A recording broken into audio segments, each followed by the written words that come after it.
Alright, hey guys, this video is probably going to be a little bit different than what you're used to, and that is because I will be making it under a serious time crunch. So, it's going to be done all in one take with minimal editing, but the intention of this video will be to get you into CMCC by having a very strong interview. If that's something that interests you, then you should probably pay attention to this one.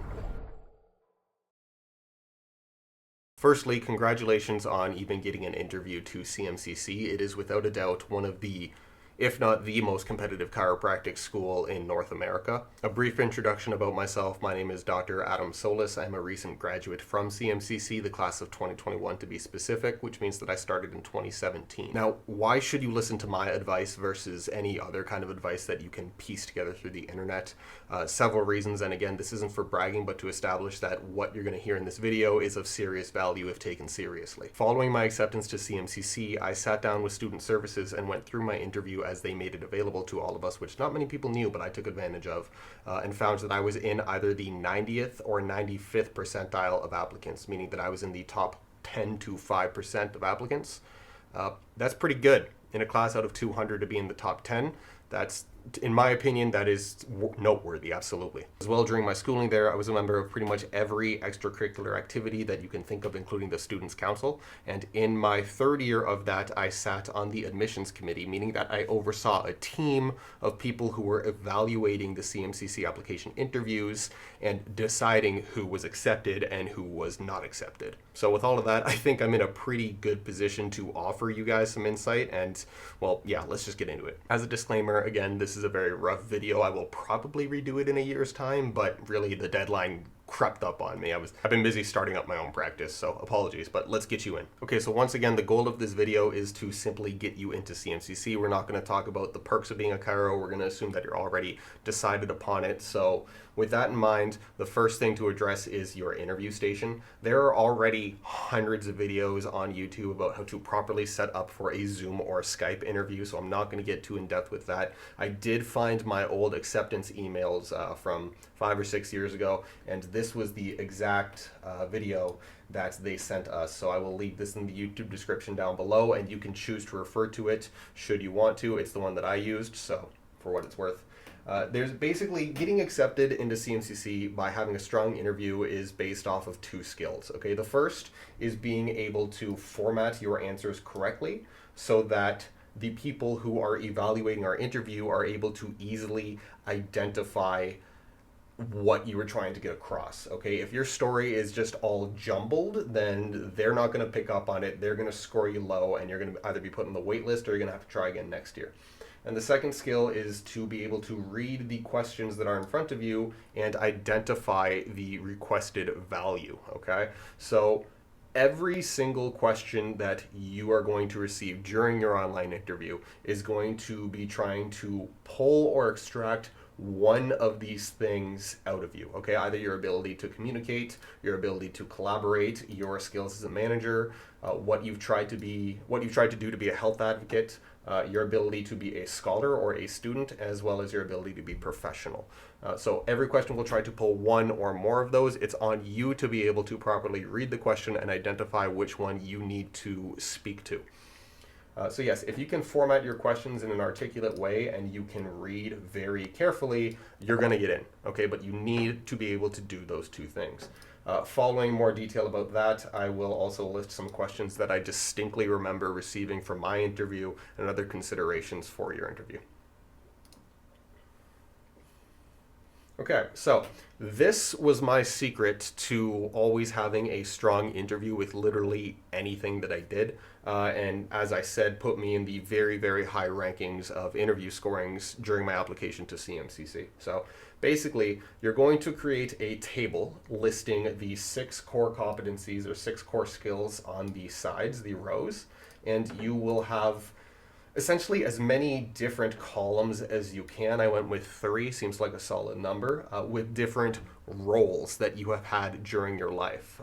Now, these roles should be fairly comprehensive. They should be things that you've done for several years and you have some significant background in, because you will be relying on your experiences through these roles to generate different answers, which I prefer to call them stories, because stories are a great way to answer something. They're engaging, they really pull people in to whatever questions are being asked of you. So with that, everybody watching this has gotten acceptance to a CMCC interview, and therefore everybody watching this has been a student. Okay, that's the gimme. You can put student down absolutely, because everybody evaluating your interview knows that you were a student. You can refer back on those experiences.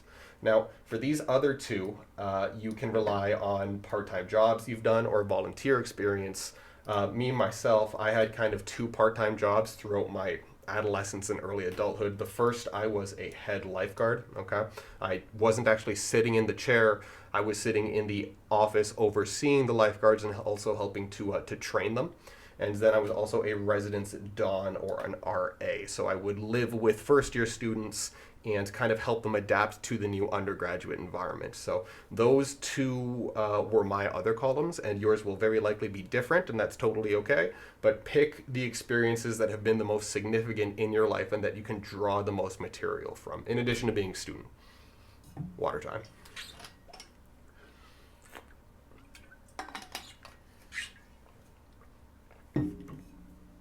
All right, so the intention of this table is to have multiple examples ready to pull on the spot depending on whatever the question is that you are being asked. So you'll see that I already have the star L's fit here underneath student. These will actually be underneath every square here.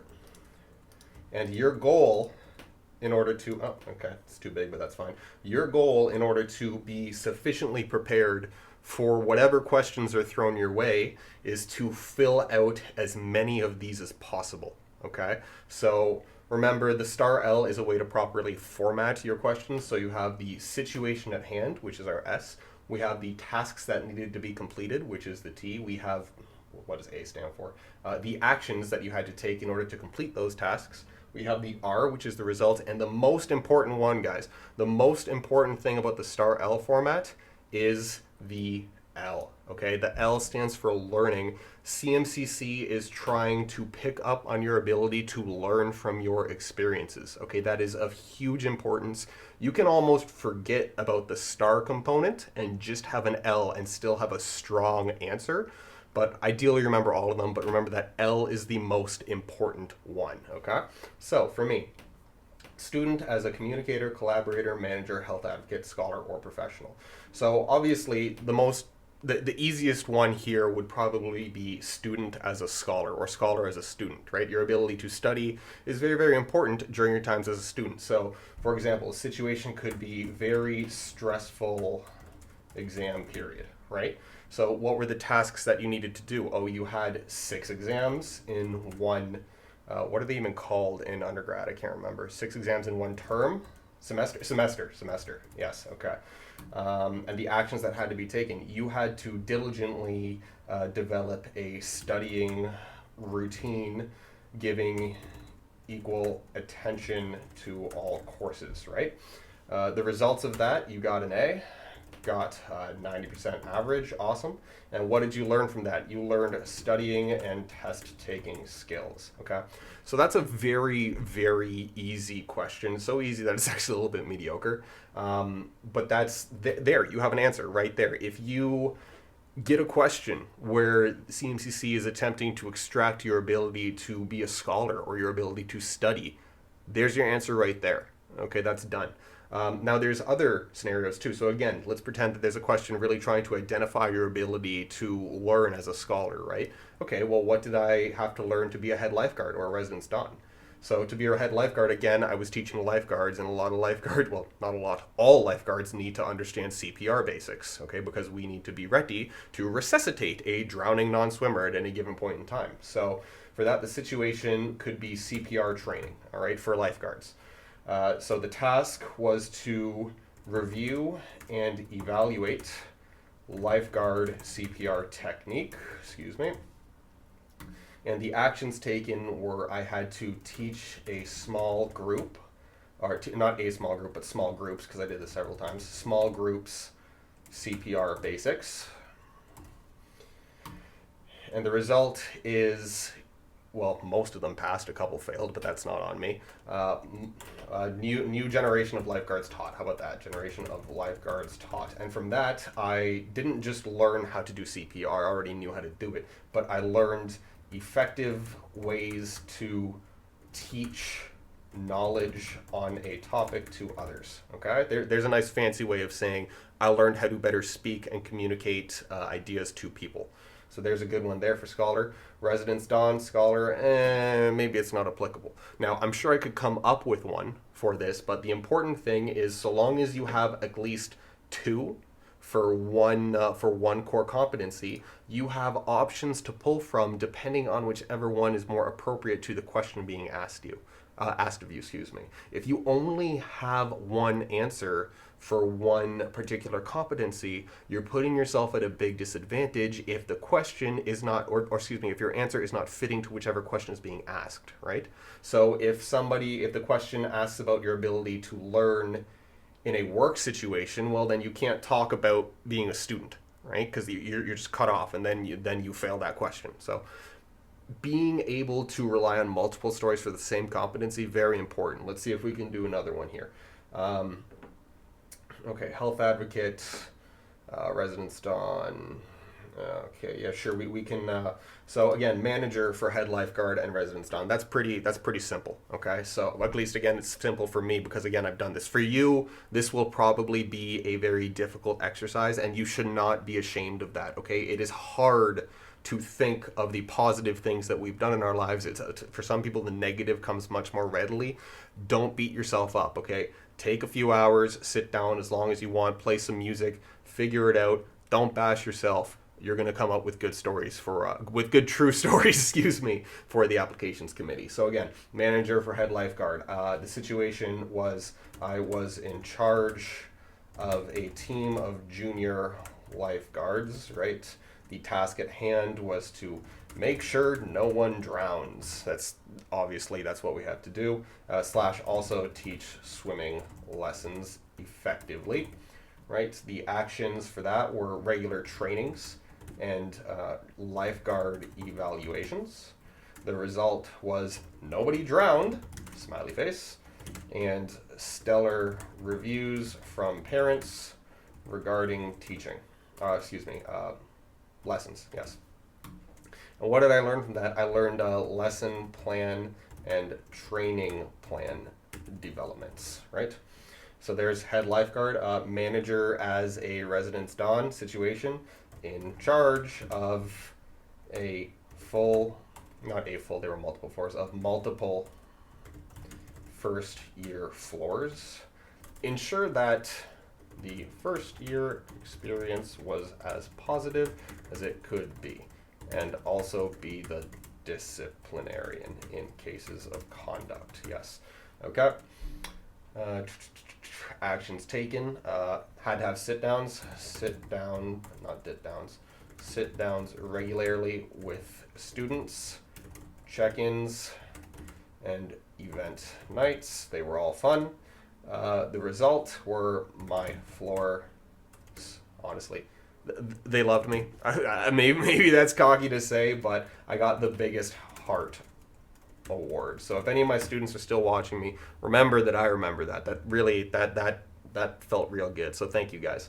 And then you learned that honest efforts in caring for others is recognized, okay? I can't spell recognized. And that is something that I've carried forward into my practice as well. Honest efforts for your patients, they're going to be really appreciative of it, okay?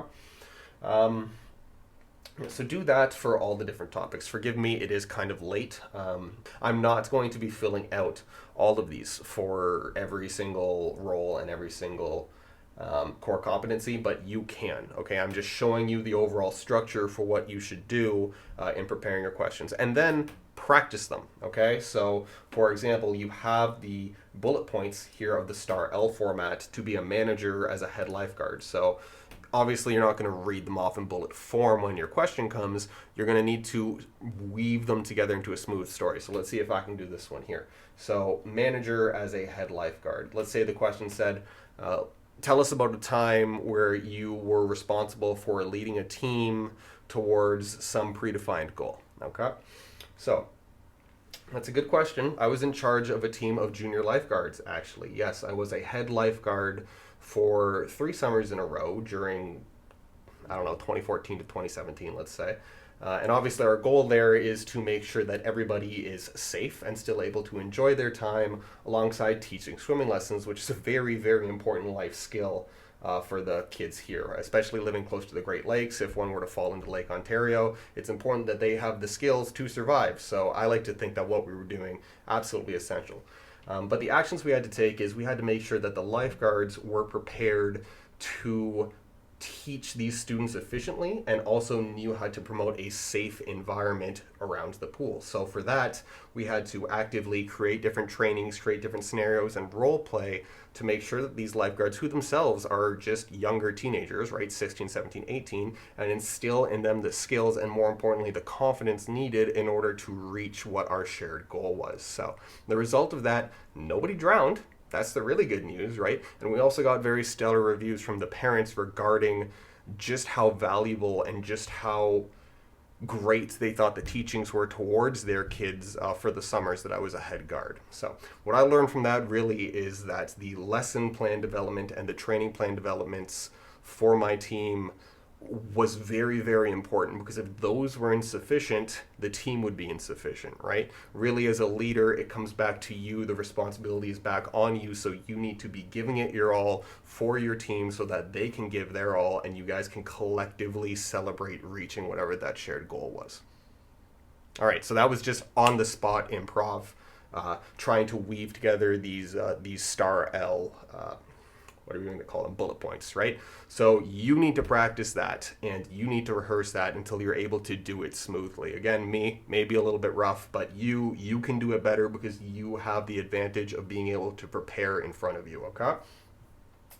Okay, and then the last thing to talk about are near guaranteed questions and considerations. So there are 3 distinct questions that I do remember from my own interview years ago, and also some considerations you should keep in mind. The first one, I'll talk about considerations, and then I'll get to the questions, are you very likely received some sort of recommended reading or mandatory reading. You are doing yourself a great disservice if you do not read that. Okay, you are trying to get into a very competitive program that is going to involve a lot of reading, comparable to med school in many ways from a volume perspective. So you should definitely be reading those, and you should make notes throughout them, including the author's names. There will be a question that specifically references something about chiropractic literature, and being able to refer back to specific examples or specific points made within those recommended readings shows that you've done the work, and honestly, you look really bad if you don't do them. Okay, so first off, do those recommended readings. And then as for the questions that I remember, hold up, I have them written down somewhere. Or maybe I can just remember them. One, okay, so the obvious one is, why do you want to be a chiropractor? Okay? Or what drew you to chiropractic? So for me, my answer to that was, honestly, I don't think it was the strongest answer. When I was 15, I slipped my first rib. That's a bit of a misnomer, but we're going to move past that for now. And I thought I was having a heart attack, saw a chiropractor, they fixed me like that, okay? Because the chiropractors, very good at addressing rib complaints, all right? And then fast forward, I saw another one. They were very relaxed. They were wearing a cardigan and like jeans, kind of like how I'm just wearing a t-shirt now. And I really liked the almost laid-back attitude that a lot of them can have regarding self-presentation. They don't take themselves too seriously, but they're still very effective at what they do. So that was kind of my answer, but you need to make this one be unique to you. Excuse me. Number two. Right. Identify a health issue in your community. What steps have you taken to address this issue? Okay, so this is a question. What competency is it trying to extract from you? Okay, it's pretty simple. Identify a health issue in your community. Oh, what steps have you taken to address this issue? Oh, I know this one. It's health advocate. Okay? They're not particularly difficult to discern, but you need to read the questions carefully because, again, you're going to be stressed out, and then you will be able to do this relatively easily. So for me, my answer was actually in relation to be a residence Don. So situation, the freshman 15. Okay, a lot of people gain weight the first year that they're away from home for the first time. And a lot of the students, especially the guys, well, and the girls, on my floors started to gain noticeable weight. So the task was to help combat it. All right. Nobody wants to gain 15 pounds of fat in their first year away, but it's largely because they are unaware of exactly what's happening. They don't have a basic understanding of nutrition. They don't have an understanding of exercise because, for whatever reason, the public education system doesn't teach that in Canada. Probably doesn't teach it in the States anywhere. But, anyways, education reform. Let's go. So the actions taken. So what I ended up doing was I cooked several breakfasts for my floor. High protein, low carb. And also, I took students with me to the athletics complex / gym, and we would weight train together. Okay? So, I love to weight train. In case that's not obvious from my channel, I've been resistance training for about 10 years now, since my second year of undergrad, and I shared that passion with students in my floor who were open to it, to help instill in them the tools and the knowledge they needed in order to better promote their health for the rest of their life. So for me, again, my health advocacy, or the community health issue that I faced, was this misunderstanding or lack of knowledge around health and weight and being able to take care of it all yourself. And how I addressed it was through education, okay? And truthfully, education is a huge part of what you as a chiropractor will someday be doing with a patient. So that's a very, very good question to ask, and I wouldn't be surprised if you see that question exactly, okay? The result, yep, students were able to either maintain weight or gained less weight than the 15 pounds, right? And what I learned from that was that people are open to learning. Yeah, honestly, people are open to learning. Especially people are open to learning about not gaining that kind of weight to start with. Okay, and then the third one was, what was the third one? All right, should you be accepted to the class of 2021, which was my class, what would the class be gaining in having you? Okay, that was a really interesting question for me, okay, because that is one where you will not want to hold back on the benefits that you can offer the person next to you, okay? So my answer for this was twofold. Number one, during my time as a student, I also did an undergraduate thesis research project. It was on wetland ecology. I absolutely hated it. Plants don't laugh at my lame jokes, but Yuki does, thankfully. That's the important thing. But so number one, I said a researcher, okay? Did an undergrad thesis, and I will continue to assist in the development of research for the field of chiropractic, okay? Total lie, that, okay? I do not like doing research, but I did do an undergraduate thesis, and I was, by definition, a researcher. I haven't done any chiropractic research. Don't get me wrong, I've read a ton of it, but I myself do not like conducting research. That being said, your goal is to get into the school. Okay, so you don't be afraid to embellish the truth just a little bit here. Don't outright lie. Don't do that, but embellish. And then B, I also said that my class would be receiving a leader. Okay, and I was really confident in this second one because I had led lifeguards, I had led first years. We won a big competitive sports weekend. My floors did during my time as a residence Don. So I was very, very confident, and still am confident in my leadership capabilities. If you have some other trait that you firmly believe in yourself in, and you know that you are good at, this is where you bring it up. Okay, and you say why you're good at it, and you say how it's going to benefit the people around you. Okay, so for me, the class will be getting a leader. I intend to help every student try to make the best of their experience and time together for the next 4 years. And that one I did make true on. Again, I did all the extracurriculars, the Students' Council, a lot of extra work. In hindsight, would I change it? No, probably not. But again, find the quality that you are most confident about yourself in and include it here. Okay, so I think that just about sums it up. Again, this was a very different video, minimal editing, all done in one take, nothing cut out. I hope it helps you guys. Key takeaways, again, just remember to format your questions correctly in that *L format and then practice them so they don't literally sound like you're reading off bullet points. And then take the time to read the question in front of you, identify the requested value, and then choose from your developed table the answer that best fits the question that is being asked. Okay? If you can do those two things, you're going to get into CMCC just fine, all right? If you guys have any other questions, you can leave them in the comments down below, or you can email me directly. Of course, I appreciate it if you leave them in the comments because that helps to drive traffic to my channel.